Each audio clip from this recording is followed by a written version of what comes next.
বাতৰিটো ওলাইছে যে সীতাজুৰি ডাঙৰীয়াই মাটি বেচা কিনা কৰা নাই, কিন্তু মই যে মাটি বেচা কিনা কৰা মোৰ তাত পাৰমিশন কপি আছে, মোৰ তাত ৰেজিষ্ট্ৰেশ্যন অফিসত ৰেজিষ্ট্ৰেশ্যন হোৱা দলিল আছে আৰু নামজাৰি হোৱা মোৰ নামত নামজাৰি কাগজ আছে। এতিয়া মাটিৰ মালিক সীতাজুৰি ডাঙৰীয়া নিয়ে ৰেজিষ্ট্ৰেশ্যন অফিসত গৈ তেওঁ নিজে সহি কৰিছে, তেওঁ আঙুলিৰ ছাপ দিছে, তেওঁৰ ছোৱালী বৰ্ণালী দেউৰীয়ে তাত সাক্ষী দিছে, তেওঁৰ সহি আছে, তেওঁৰ ৰেজিষ্ট্ৰেশ্যন অফিসত ফটো আছে। সীতাজুৰি ডাঙৰীয়াৰ ছোৱালী জোৱাই ধীৰাজ ডেকা ৰাহুল তেওঁৰ সহি আছে।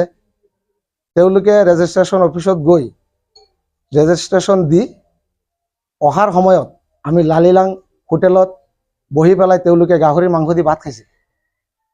আজি এসপ্তাহ আগত তেওঁলোকে মোৰ লগত ঠিকে আছিলে, এওঁলোকে আহি পেলাই মাটিত যেতিয়া মই ঘৰ বনাওঁ খুঁটি পুতোতে এওঁলোকক নিমন্ত্ৰণ কৰিছোঁ, এওঁলোকে আহিছে, মোৰ লগতে আহিছিলে, কিন্তু আজি এসপ্তাহ 10 দিন হ'ল এওঁলোকে কৈছে যে মই মাটি বেচা কিনা কৰা নাই, মই জালিয়াতি কৰিছোঁ। মোৰ তাত পাৰমিশনৰ কপি আছে, ৰেজিষ্ট্ৰেশ্যন অফিসত যে ৰেজিষ্ট্ৰেশ্যন হৈছে সীতাজুৰি ডাঙৰীয়াৰ সহি আছে। ইফালে চাওক মাটি 15 লোচা লিখা আছে, সীতাজুৰি, এইটো মোৰ ফটো, এইটো বৰ্ণালীৰ ফটো, ধীৰাজ ডেকা ফটো আছে, 10 আঙুলিৰ ছাপ আছে। এও কৈছে যে মই মাটি বেচা কিনা কৰা নাই, মই জালিয়াতি কৰিছোঁ। যদি এওঁৰ সহি আছে, বুঢ়া আঙুলিৰ ছাপ আছে, মই কেনেকে জালিয়াতি কৰিলোঁ? প্ৰাণে মাৰাৰ বাবুকি দিছে বাবুল কৰ্মকাৰ, পিংকু ধৰ, আনন্দ মণ্ডল, নিৰঞ্জন মণ্ডল, এওঁলোকে মোক প্ৰাণে মাৰাৰ বাবুকি দিছে। মই ঘৰৰ পৰা ওলাব নোৱাৰা হৈছোঁ। এওঁলোকে প্ৰশাসনৰ কৰ্তৃপক্ষৰ কোনো অনুমতি নোলোৱাকে বুলডোজাৰ লগাই মোৰ 18 নং পট্টা 311 নং দাগৰ 15 লোচা মাটিত কালি বুলডোজাৰ লগাই ভাঙি পেলাই এওঁলোকে দখল কৰিছে।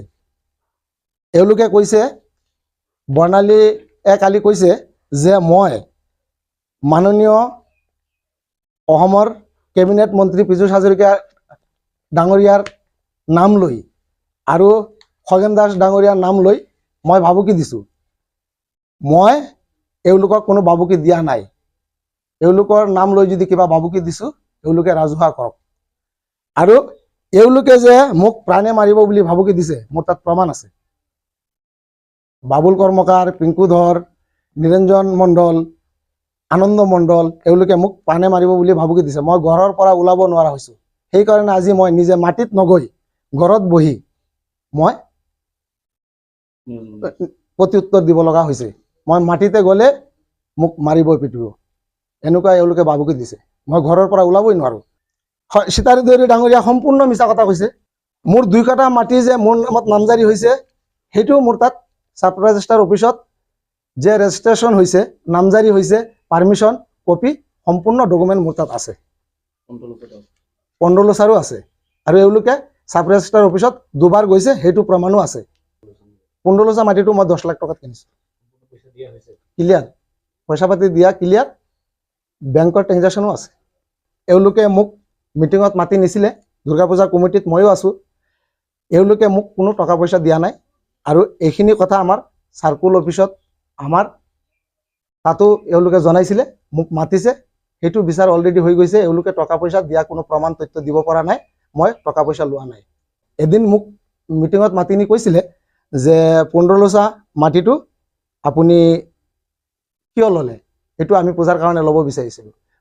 তেতিয়া মই কৈছোঁ যে আপোনালোকে যদি পূজাৰ কাৰণে ল'ব বিচাৰিছে, মাটি আৰু আছে, ময়ো তাতে চান্দা বৰঙণি আগবাঢ়ি মালিকৰ ওচৰত গৈ বোলক একেলগে মাটিখিনি লোৱাৰ চেষ্টা কৰিম। কিন্তু এওঁলোকে মোৰ 15 লোচা মাটিটো লাগে বুলি দাবী কৰিছে।